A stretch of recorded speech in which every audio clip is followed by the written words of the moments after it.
आप सभी भावी अध्यापक एवं अध्यापिकाओं को मेरा नमस्कार और आप सभी का स्वागत है आपके अपने YouTube चैनल ऑनलाइन शिक्षण में। मैं हूं आपके साथ अंजलि बालियान और आशा करती हूं आप सभी स्वस्थ होंगे। और चलिए गाइस, आज की क्लास में हम शुरुआत करने वाले हैं हिंदी के very important multiple choice question यानी वस्तुनिष्ठ प्रश्नों को आज हम हल करने वाले हैं और देखने वाले हैं कि किस तरीके से ये प्रश्न आपके एग्जाम में यहाँ से पूछे जाते हैं। मोस्टली ज़्यादातर प्रश्न आपको आज की क्लास में वही मिलेंगे जो कि आपके प्रीवियस ईयर पेपर्स में पूछे जा चुके हैं। ठीक है, तो चलिए जल्दी से तैयार हो जाइए और अपने पास में एक नोटबुक और एक पेन लेकर के बैठिए। ठीक है, रफ नोटबुक आप ले सकते हैं। आपको इसलिए लेनी है, नोट डाउन कुछ भी नहीं करना है आज की क्लास में, बस ध्यान देना है और समझना है। बाकी आपको आज की क्लास की पीडीएफ आपको टेलीग्राम ग्रुप में मिल जाएगी। ठीक है, हर एक क्लास की पीडीएफ आपको टेलीग्राम ग्रुप में मिल जाती है शाम तक। उसके लिए आपको टेलीग्राम ग्रुप को ज्वाइन करना होगा। अगर आपने अभी तक नहीं किया है तो ऑनलाइन शिक्षण डीएलएड करके टेलीग्राम ग्रुप का नाम है, वहां पर आप ज्वाइन हो जाइए। आपको हर एक क्लास की नोटिफिकेशन, पीडीएफ नोट्स, सभी चीजें वहां पर प्रोवाइड कर दी जाती है। ठीक है गाइस, तो पेन कॉपी आपको इसलिए लेकर के बैठना है ताकि आप नोट कर सको आपके कितने क्वेश्चन सही हुए। ऑलराइट गाइस, और आशा करूंगी आज की क्लास में आप सभी लोग ज्यादा से ज्यादा क्वेश्चंस के सही जवाब देने वाले हैं, क्योंकि आज हम अपनी मातृभाषा हिंदी को पढ़ रहे हैं। ठीक है, तो यहाँ गलती के कोई भी चांस नहीं होनी चाहिए। यही एक सब्जेक्ट है जो आपको पूरे मार्क्स दिला सकता है बहुत ही अच्छे से और हर एक के लिए रीचेबल है, यानी सब इसको बहुत आराम से सीख सकते हैं, बहुत ही बढ़िया तरीके से। ठीक है, तो चलिए शुरुआत करते हैं आज की क्लास की। सभी लोग तैयार हो जाइए और अपनी नोटबुक में आपको ये लिखना है कि आपने कितने क्वेश्चन सही किए। ठीक है, आप टिक करते चलना जितने भी क्वेश्चन मैं आपको कराऊंगी, कि आपने फिर बाद में टोटल करके बताना कि आपने कितने क्वेश्चन उनमें से सही किया आज के मॉक टेस्ट में। तो चलिए फ्रेंड्स, शुरुआत करते हैं आज की क्लास की। आप सभी तैयार है? तो चलिए पहले क्वेश्चन की तरफ बढ़ रहे हैं और सबसे पहला क्वेश्चन आपसे पूछा गया है, किस वाक्य में वचन का सही प्रयोग हुआ है। आपको यहाँ बताना है कि आपके 4 वाक्य आपको दिए गए हैं और इनमें से कौन सा वाक्य सही है, यानी उसमें वचन का प्रयोग बिल्कुल सही तरीके से यहाँ पर हुआ है। तो चलिए एक एक करके एलिमिनेट करते हैं और अपना सही आंसर ढूंढते हैं। ठीक है, पहला ऑप्शन क्या है, मेरी होश उड़ गई। तो क्या होश उड़ गई होती है? ठीक है, ऐसा तो नहीं होता, होश उड़ गए होते हैं। ऑलराइट, तो ये ऑप्शन तो इसका पहले ही गलत हो जाएगा। अगले ऑप्शन की तरफ बढ़ते हैं, हमारा होश उड़ गए। ये भी क्वेश्चन की लैंग्वेज ही गलत है आपकी इस ऑप्शन की। आगे बढ़ते हैं, मैं होश उड़ गई। क्या ये सही सेंटेंस हो सकता है? बिल्कुल नहीं। तो कौन बचा? ऑप्शन नंबर डी, और यही बिल्कुल सही हो जाएगा, मेरे होश उड़ गए। यही जो आपका वाक्य है बिल्कुल सही है, वचन भी सही है, इसमें हर एक चीज का बिल्कुल सही से प्रयोग यहाँ पर किया गया है। यहीं अगले क्वेश्चन की तरफ बढ़ते हैं, राम ने बाण से रावण को मारा। तो यह वाक्य में बाण से में कौन सा कारक है? ठीक है, आपको बताना है जो बाण से लिखा हुआ है इस वाक्य में, यहाँ इसमें कौन सा कारक है। तो आपको पता है कारक को किस तरीके से आप याद करेंगे, कर्ता ने कर्म को करण से। ठीक है, तो आप यहाँ क्या आ गया, आपसे यहाँ पूछा गया है बाण से, तो आपको पता है से किस में आता है, वो आता है करण कारक में। ठीक है, कर्ता ने कर्म को करण से। ठीक है, संप्रदान के लिए फिर आगे ऐसे बढ़ जाता है, लेकिन हमें से तक देखना है, से कहाँ आया, करण कारक में। तो यही इसका ऑप्शन बिल्कुल सही हो जाएगा। ठीक है फ्रेंड्स, अगर आपको कारक नहीं आते हैं, इनके बारे में आपको ज्यादा जानकारी नहीं है, तो आप एक बार वीडियो के नीचे कमेंट कर देना, मैं देख लूंगी उसको। ठीक है, अगर इस तरीके की कोई बात आती है तो मैं नहीं चाहती आपका एक भी नंबर कहीं पर कटे, उसकी क्लास मैं आपके लिए अलग से ले आऊंगी, भले ही छोटी सी, लेकिन आपका कोई भी टॉपिक आपका मिस नहीं होने दूंगी। ठीक है दोस्तों, तो संतुष्ट रहिए। जो चीजें नहीं आती है, आपको समझ नहीं आती है, उनको आपको बस ये करना है, कमेंट बॉक्स में लिखना है, उन्हें कराने की पूरी मेरी जिम्मेदारी है। चलिए आगे बढ़ते हैं अगले क्वेश्चन की तरफ, कौन सा युग्म असंगत है। ठीक है, यहाँ बताना है कि कौन सा युग्म जो है वो असंगत है, मतलब सही नहीं है, वही आपको यहाँ पर चुनना है।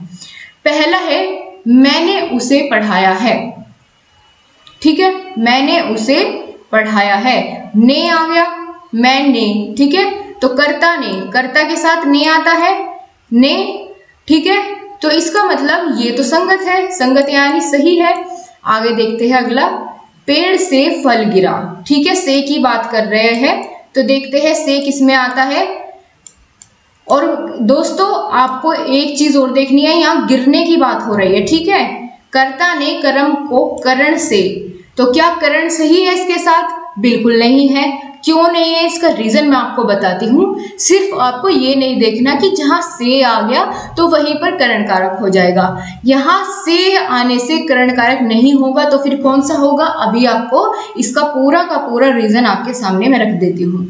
दोस्तों जहां अलग होने की बात की जाए, ठीक है, तो वहां कौन सा कारक होता है? अलग होने से मतलब कि जैसे ये पेड़ है, ठीक है, और पेड़ से फल गिरा, ये फल है और गिर गया, तो यानी पेड़ से अलग हो गया। तो जहां अलग होने की बात की जा रही है, जैसे एक बच्चा चेयर से नीचे गिर गया, कोई छत से गिर गया, तो यहाँ अलग हो रहा है, अलग होने की बात कही जा रही है, तो इसमें कौन सा कारक होगा वो आपसे यहाँ पर पूछा गया है। तो करण कारक तो हो जाएगा गलत। तो यहाँ दोस्तों सही कारक कौन सा होगा? यहाँ होगा अपादान कारक, ठीक है। अपादान कारक में क्या होता है? से अलग होने के लिए, ठीक है, जहां कोई वस्तु अलग होती है तो वहां पर कौन सा कारक आता है? अपादान, ठीक है, अलग होने के संबंध में। आपको ये करा दिए जाएंगे अगर आपको नहीं समझ में आता है, लेकिन इसका जो हमें असंगत ढूंढना था वो यही है, तो इसीलिए इसका ऑप्शन नंबर बी बिल्कुल सही हो जाएगा, ऑप्शन नंबर बी, ठीक है। अगले क्वेश्चन की तरफ बढ़ते हैं। जिसकी लाठी उसकी भैंस, जो उसकी लिखा हुआ है, ये आपको बताना है रेखांकित शब्द क्या है। ये रेखांकित शब्द स्वर्णाम है, तो कौन सा स्वर्णाम है? पुरुषवाचक, निजवाचक, संबंधवाचक या निश्चयवाचक। तो आप देख सकते हैं इसमें उसकी भैंस, तो ये संबंध बता रहा है भैंस के और उस व्यक्ति के बीच में कि ये भैंस उसकी है, तो इसीलिए ये संबंधवाचक स्वर्णाम हो जाएगा, ठीक है। तो इसका ऑप्शन नंबर सी बिल्कुल सही हो जाएगा। आप लोग साथ साथ नोट डाउन करते हुए चलिए, बताते रहिए कि कौन सा ऑप्शन आपके अकॉर्डिंग सही होगा, ठीक है। चलिए अगले क्वेश्चन की तरफ बढ़ते हैं। निश्चयवाचक स्वर्णाम है, इनमें से कौन सा निश्चयवाचक स्वर्णाम है, यह आपको बताना है। दोस्तों यही क्वेश्चन मैंने आपसे इसी तरीके का टेलीग्राम ग्रुप में पूछा था, ठीक है, सभी ऑप्शंस मैंने आपको दिए थे और पूछा था कि निश्चयवाचक स्वर्णाम क्या है। तो सच में मैं हैरत में हूँ इस बात को लेकर के कि बहुत सारे बच्चों ने उसका गलत आंसर दिया था, और किसी ने तो ऑप्शन नंबर ए सही बताया हुआ था कि कोई निश्चयवाचक स्वर्णाम हो सकता है? बिल्कुल नहीं हो सकता। निश्चयवाचक स्वर्णाम आखिर क्या होता है? जिस चीज के बारे में हमें पता हो, ठीक है, बिल्कुल सही हमें उसके बारे में पता हो। लेकिन अगर यहाँ देखा जाए कोई, क्या, कहाँ, इनके बारे में आपको कुछ पता है? नहीं पता है, तो आपको देखना है कि आपको पता किसके बारे में है। तो निश्चयवाचक स्वर्णाम कि यह बुक मेरी है या यह किताब मेरी है, तो आपको पता है कि आपकी है, ठीक है, तो इसीलिए इसका ऑप्शन नंबर डी बिल्कुल सही हो जाएगा। आपको स्वर्णाम का चैप्टर भी बहुत अच्छे से करा दिया जाएगा, खूब सारे एग्जाम्पल्स आपको प्रैक्टिस के लिए दिए जाएंगे, ठीक है दोस्तों। अगले क्वेश्चन में आपसे यहाँ पूछ लिया गया है, किस वाक्य में विशेषण संबंधी अशुद्धि नहीं है? विशेषण संबंधी अशुद्धि नहीं है, यानी वही बात है कि आपको यहाँ ढूंढना है कि कौन सा वाक्य बिल्कुल सही है, जिसमें विशेषण भी सही हो, सब चीजें सही से प्रयोग की गई हो। आपको यहाँ पर शुद्ध वाक्य चुनना है। पहला है, वहां ज्वर की सर्वोत्कृष्ट चिकित्सा होती है। क्या यह ऑप्शन बिल्कुल सही है? हाँ बिल्कुल सही लग रहा है, लेकिन कोई बात नहीं, हम आगे भी देखते हैं। कहीं से खूब ठंडा बर्फ लाओ, ये तो पढ़ने में ही बिल्कुल गलत लग रहा है, ठीक है, तो यह तो नहीं होगा। उसमें एक गोपनीय रहस्य है, ये सही नहीं है, ठीक है। अगले क्वेश्चन की तरफ, आप जैसा सज्जन कौन होगा, तो क्या यहाँ पर विशेषण संबंधी अशुद्धि है? ऐसा हो सकता है, ठीक है, आपके जैसा तो बोला जा सकता था, ठीक है। तो यहाँ कौन सा ऑप्शन बिल्कुल सही होगा? तो पहला ही ऑप्शन बिल्कुल सही हो जाएगा, वहां ज्वर की सर्वोत्कृष्ट चिकित्सा होती है। विशेषण क्या होता है? जो कि विशेषता बताता है, विशेषता बताने वाले शब्द को ही विशेषण कहते हैं। तो यहाँ पर बिल्कुल सही प्रयोग हुआ है विशेषण का, ठीक है, अशुद्धि नहीं है। तो वही आपसे पूछा गया था। अगले क्वेश्चन की तरफ बढ़ जाते हैं। अगला क्वेश्चन है वाह वाह फिर साइकिल चलाइए वाक्य में वाह वाह शब्द क्या है। ये आपको बताना है कि जो ये शब्द है वाह वाह ये किस तरीके का शब्द है। क्या विस्मयादि बोधक अव्यय है, समुच्चय बोधक है, संबंध वाचक अव्यय है। तो बिल्कुल सही ऑप्शन नंबर ए ही इसका सही हो जाएगा। ये कैसा है, विस्मयादि बोधक अव्यय होता है। ठीक है, विस्मयादि बोधक अव्यय। अगला क्वेश्चन है परिश्रमी शब्द में कौन से विशेषण का बोध होता है। परिश्रमी शब्द की बात की गई है, इसमें कौन सा विशेषण है। तो दोस्तों परिश्रमी कि राम बहुत परिश्रमी है, तो राम का गुण बताया जा रहा है ना यहाँ पे कि सीता बहुत ही परिश्रमी है। ठीक है, तो यहाँ पर परिश्रमी जो शब्द है ये क्या बता रहा है, ये गुण बता रहा है किसी भी व्यक्ति का, वस्तु का, जो भी हम बोल सकते हैं। तो ये गुण बता रहा है, इसलिए गुणवाचक विशेषण इसका सही आंसर हो जाएगा। दोस्तों देखते रहिए आप कितना सही कर पा रहे हैं, नोट डाउन करते रहिए और बिल्कुल अपने आप से आपको बिल्कुल सही बताना है कि आपने कितना स्कोर किया। ठीक है, जितना आप करोगे उतना ही बिल्कुल सही से बताना है आपको, उसमें कुछ भी गलत नहीं ऐड करना है। आगे बात करते हैं, वह गलत होने से डैश डरती है। वाक्य में उचित क्रिया विशेषण बताना है। वह गलत होने से तेज डरती है, ऐसा तो नहीं हो सकता। या वह गलत होने से धीरे धीरे डरती है, तो ये कैसी बात कर रहे हैं, ये तो वैसे ही गलत हो जाते देखने से ही। वह गलत होने से अचानक डरती है, तो ऐसा थोड़ा ही ना होता है। वह गलत होने से बहुत डरती है। इस तरीके से आपको इनको पूरा करना होगा, बहुत ही आसानी से सभी लोग कर पाएंगे। ठीक है दोस्तों, आगे बढ़ते हैं। यह मेरा डैश है कि आज वर्षा अवश्य होगी। क्या यह कथन हो सकता है कि यह मेरा कथन है आज वर्षा अवश्य होगी? बिल्कुल नहीं है। ये अनुभव भी नहीं है। अनुभव कैसे हो सकता है, ये तो फ्यूचर फोरकास्टिंग यहाँ पर की जा रही है, भविष्यवाणी की जा रही है, तो इसमें ये चीजें भी नहीं आएगी, आकलन भी नहीं आएगा। तो भविष्य को लेकर के हम अनुमान लगा सकते हैं। ठीक है, तो यही इसका बिल्कुल सही ऑप्शन हो जाएगा। आगे बढ़ रहे हैं। अगला क्वेश्चन है, सभी श्रोता यथा स्थान बैठे थे। व्याकरण की दृष्टि से इस वाक्य में रेखांकित शब्द पद यथा स्थान क्या है। यथा स्थान क्या कह सकते हैं इसको हम अव्यय कह सकते हैं, संज्ञा कह सकते हैं, क्रिया विशेषण कह सकते हैं या फिर विशेषण। यथा स्थान क्या कोई विशेषण है? बिल्कुल नहीं है। ठीक है, संज्ञा है? नहीं है। क्रिया विशेषण है? यह भी नहीं है। तो फिर क्या बचा? ऑप्शन नंबर ए इसका बिल्कुल सही प्रयोग हो जाएगा। ठीक है, सही ऑप्शन बिल्कुल ए ऑप्शन इसका बिल्कुल सही हो जाएगा। यह एक अव्यय है। ठीक है, अगले क्वेश्चन की तरफ हम बढ़ रहे हैं। जटिल विशेषण के लिए निम्नलिखित में से उपयुक्त संज्ञा होती है। जटिल विशेषण के लिए, ठीक है, उपयुक्त संज्ञा आपको बतानी है। तो दृष्टि या प्रश्न, जटिल प्रश्न होता है, जटिल दृष्टि होता है, जटिल समस्या होती है या जटिल स्थिति होती है। तो आपको ये बताना है कि जटिल विशेषण के लिए उपयुक्त संज्ञा कौन सी है। दोस्तों आप जानते होंगे कि विशेषण जो है संज्ञा की विशेषता बताता है। तो वही आपसे यहाँ पर पूछ लिया गया है कि किसके साथ ही बिल्कुल फिट बैठने वाला है, तो वह है समस्या के साथ। ठीक है, जटिल समस्या ही तो होती है कि मेरे सामने बहुत ही जटिल समस्या है, इसीलिए इसका ऑप्शन नंबर सी बिल्कुल सही हो जाएगा। आगे बढ़ते हैं। रिक्त स्थान की पूर्ति के लिए उपरोक्त कारक चिन्ह का चयन कीजिए। प्रत्येक प्रश्न डैश 4 संभावित उत्तर दिए गए थे। प्रति एक प्रश्न के लिए या प्रति एक प्रश्न में 4 संभावित या प्रत्येक प्रश्न के 4 संभावित उत्तर दिए गए थे। तो दोस्तों इसका बिल्कुल सही ऑप्शन नंबर सी हो जाएगा। ठीक है, प्रत्येक प्रश्न के 4 संभावित उत्तर दिए गए थे, यही बिल्कुल सही हो जाएगा अगर हम यहाँ पर के का प्रयोग कर लेते हैं। वहीं अगला क्वेश्चन आपसे पूछ लिया गया है, हीरा जयपुर से दिल्ली जा रहा है। इस वाक्य में कारक कौन सा है? तो यहाँ बात हो रही है जयपुर से दिल्ली जाने की, यानी जयपुर से अलग हो रहा है कौन?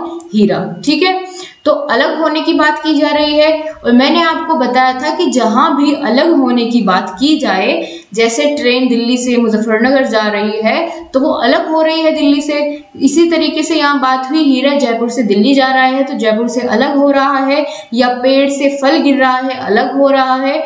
तो इसी तरह के सभी जो वाक्य होते हैं उनमें कौन सा कारक होता है? अपादान कारक होता है। अब तो आपको बिल्कुल अच्छे से समझ आ गया होगा, है ना? ठीक है, चलिए अब आगे बढ़ रहे हैं अगले क्वेश्चन की तरफ। आप बहुत अच्छे से कर रहे हैं, इसी तरीके से करते रहिए।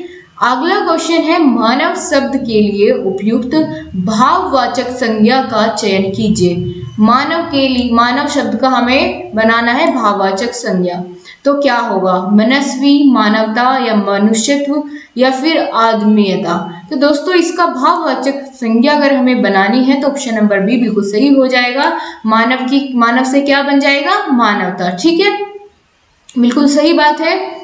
मिठाई से क्या बन जाएगा? मिठास। इस तरीके से हम भाववाचक संज्ञा में बदल सकते हैं।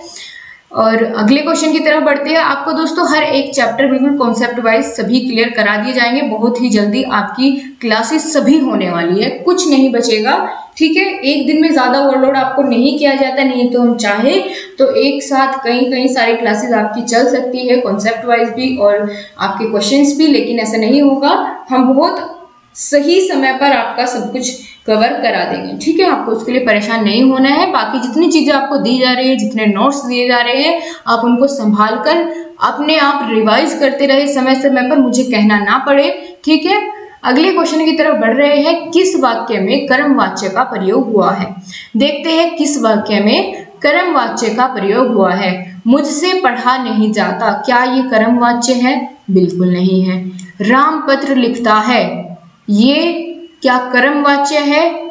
चलिए अभी आगे भी देख लेते हैं। राम द्वारा पत्र पढ़ा जाता है। तो दोस्तों जहां पर द्वारा शब्द का प्रयोग हो जाता है वो जो वाक्य होता है अपने आप में ही एकदम कर्मवाच्य कहलाता है। ठीक है, कर्मवाच्य यही है।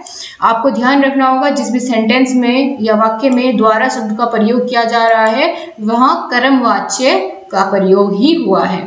अगला क्वेश्चन है, लिखा नहीं जाता वाक्य में कौन सा वाच्य है? मुझसे लिखा नहीं जाता, मुझसे उठा नहीं जाता, मुझसे रोया नहीं जाता, इस तरीके से कि नहीं जाता, खाया नहीं जाता, पिया नहीं जाता, जितने भी ऐसे आपके सामने वाक्य मिलेंगे उन सभी में भाववाच्य मिलेगा आपको। ठीक है, भाववाच्य है ये, तो आप पहचान कर पाएंगे कि मुझसे बोला नहीं जाता। तो इसी तरीके के जितने भी आपके वाक्य होंगे वो सभी भाववाच्य वाले हो जाएंगे। अगला क्वेश्चन है, इनमें से किस वाक्य में संदेहार्थक क्रिया के रूप प्रयुक्त हुआ है? वो आपको बताना है। जहां पर आपको संदेह वाली फीलिंग हो रही है वही इसका सही ऑप्शन हो जाएगा। चलिए देखते हैं। सदा सच बोलो, क्या इस बात में आपको कोई संदेह नजर आ रहा है? बिल्कुल नहीं। आगे चलते हैं। वह जाना चाहता है, तो इसमें संदेह नहीं है, वह जाना ही चाहता है, तभी आपको बताया गया है। तुम नहीं लिखोगे, यह भी संदेहार्थक क्रिया नहीं प्रयुक्त है इसमें। तुमने अखबार पढ़ा होगा, मतलब कि हमें नहीं पता है कि उसने अखबार पढ़ा है या नहीं है, हम सिर्फ अनुमान लगा रहे हैं। तो यहाँ हमको संदेह है कि पता नहीं इसने पढ़ा भी है या नहीं। हम अपनी तरफ से कह रहे हैं कि तुमने अखबार पढ़ा होगा। अगर बिल्कुल सही होता तो हम ऐसे लिखते कि तुमने अखबार पढ़ा है या तुम अखबार पढ़ोगे, लेकिन हमें संदेह है, इस वजह से हमने इसको क्या बोला? तुमने अखबार पढ़ा होगा। तो यही इसका ऑप्शन बिल्कुल सही हो जाएगा। आगे चलते हैं। अनुकरणात्मक क्रिया नहीं है, कौन सी? अनुकरणात्मक क्या होती है? जिसमें एक वर्ड को रिपीट किया जाता है, उसका अनुकरण किया जाता है या अनुसरण किया जाता है, आप इस तरीके से कहते हैं। जैसे इस वर्ड में हो रहा है फड़, फड़ाना, तो रिपीट हो रहा है। मिमयाना, यहाँ भी हो रहा है हिनहिनाना, तो कौन से में नहीं हो रहा है? झुटलाना। यही इसका बिल्कुल सही ऑप्शन हो जाएगा। ठीक है दोस्तों, देख सकते हैं आप कितने अच्छे अच्छे सारे क्वेश्चंस आ रहे हैं, बहुत आसानी से आप लोग कर पा रहे हैं। चलिए अगले क्वेश्चन है, भूतकाल के कितने भेद होते हैं? बहुत ही अच्छा क्वेश्चन है दोस्तों। भूतकाल के 6 भेद होते हैं। ठीक है, और आपको चैप्टर में बता दिया जाएगा कि कौन कौन से 6 होते हैं, उनको याद किस तरीके से रखना है, सब चीजें आपको बिल्कुल अच्छे तरीके से समझाई जाएगी। श्याम ने गाना गाया होगा, तो आप देख रहे हैं फिर से वही वाला एग्जाम्पल की तरह आ गया कि गाया होगा। हमें नहीं पता गाया है या नहीं है, हमने सिर्फ अंदाजा लगाया हम अपना, ठीक है, और संदेह है हमें कि उसने गाया भी है या नहीं, इसीलिए हमने लिखा कि श्याम ने गाना गाया होगा। तो यह कैसा वाक्य हो जाता है? संदिग्ध भूत, ठीक है, संदिग्ध भूत यह वाक्य हो जाएगा। अगले क्वेश्चन की तरफ हम बढ़ रहे हैं। समझ आ रहा है ना सभी को? क्रिया के अर्थ में विशेषता प्रकट करने वाले अव्यय को क्या कहा जाता है? तो जो विशेषता प्रकट करता है क्रिया के अर्थ में, उसे क्या कहते हैं? क्रिया की विशेषता बताने वाले शब्द को क्रिया विशेषण कहते हैं, ठीक है। क्रिया की विशेषता बताने वाले शब्द को क्या कहते हैं? क्रिया विशेषण कहते हैं। अगले क्वेश्चन की तरफ बढ़ रहे हैं। कालवाचक क्रिया विशेषण इनमें से कौन सी है? अब, जहां, पर्याप्त, आगे। तो देखिए दोस्तों, जहां, ये कोई काल बिल्कुल भी नहीं दर्शा रहा है, इसमें आपको समय का पता नहीं चल रहा है। आगे, ये तो स्थिति बता रहा है ना कि समय। पर्याप्त ये भी नहीं है। अब, ये बता रहा है काल को, ठीक है, काल को डिनोट कर रहा है कि अब समय जो भी कुछ है, तो ये कालवाचक क्रिया विशेषण हो जाता है, ऑप्शन नंबर ए। अगला क्वेश्चन है, वह किधर गया? वाक्य में किधर शब्द है क्या गुणवाचक विशेषण, स्थानवाचक विशेषण या पर्सनवाचक विशेषण? आपसे सिर्फ इतना पूछा गया है, ना कि पूरा वाक्य कौन सा है। आपसे सिर्फ किधर के बारे में पूछा गया है कि किधर जो है इनमें से कौन सा विशेषण है। क्या गुण बता रहा है? बिल्कुल नहीं। किधर, ये पर्सन बता रहा है? नहीं। स्थानवाचक है, ठीक है, स्थान पूछ रहा है कि किधर गया है, यहाँ है, वहां है, कहाँ है, तो ये स्थान पूछ रहा है कि किधर गया है, इसीलिए इसका ऑप्शन नंबर बी बिल्कुल सही हो जाएगा। आगे बढ़ रहे हैं अगले क्वेश्चन की तरफ। कौन सा शब्द क्रिया विशेषण है? आपको बताना है, जो क्रिया की विशेषता यहाँ पर बता रहा है, ठीक है। चलिए बताइए। तो इसका दोस्तों बिल्कुल सही ऑप्शन नंबर सी हो जाएगा, धीरे धीरे, ठीक है। यह एक क्रिया विशेषण शब्द है, ठीक है। धीरे धीरे, इस तरीके के शब्द कैसे होते हैं जो क्रिया की विशेषता बताते हैं? जैसे धीरे धीरे चल रहा है, चलना क्या होती है? क्रिया होती है। तो धीरे धीरे क्या है? उसकी विशेषता बता रहे हैं। या फिर तेज तेज हो सकता है, इसकी जगह कुछ भी हो सकता है। इस तरीके से जो भी शब्द क्रिया की विशेषता बताएगा वो हो जाएगा क्रिया विशेषण। अगला क्वेश्चन है, परिमाणवाचक क्रिया विशेषण अव्यय इनमें से कौन सा है? दिन भर, क्या कोई परिमाण दिखा रहा है? ठीक है। सर्वत्र, क्या ये सही हो सकता है? बिल्कुल नहीं। निसंदेह, परिमाण की तो बात नहीं है। अत्यंत, यह इसका बिल्कुल सही जवाब हो जाएगा, ठीक है गाइस। अगले क्वेश्चन की तरफ बढ़ रहे हैं। यहाँ आपसे पूछ लिया गया है कि अपूर्ण भूत का उदाहरण बताइए। अपूर्ण भूत मतलब जो कि अभी तक पूरा नहीं हुआ हो, जब तक हमने उसको देखा था, ठीक है।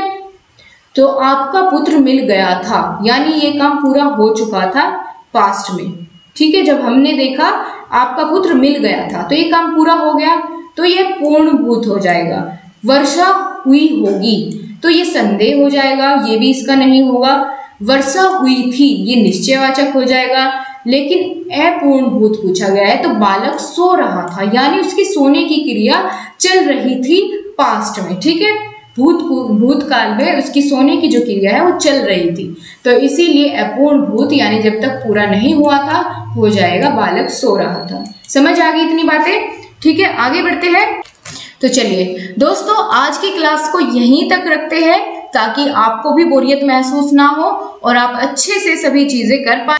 आगे के क्वेश्चन नेक्स्ट क्लास में आप ज्वाइन करेंगे और आपको टेलीग्राम ग्रुप में ये आज की क्लास की पीडीएफ बिल्कुल मिल जाएगी। सो ठीक है guys, thank you so much for watching. और अगर आपने अभी तक क्लास को लाइक नहीं किया है, लाइक करिए और अपने दोस्तों के साथ शेयर करिए। सभी को बताइए कि क्लासेस चली हुई है बहुत अच्छे से।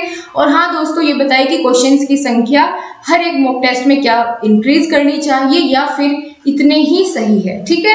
आपके अकॉर्डिंग ही उनको सेट किया जाएगा जिस तरह की आपकी डिमांड होगी। ऑलराइट गाइस, तो अपने विचार हमारे साथ शेयर करना बिल्कुल मत भूलना। So thank you so much guys, फिर से मुलाकात होगी अगली क्लास में। तब तक के लिए अपना ध्यान रखिए। Bye bye, take care.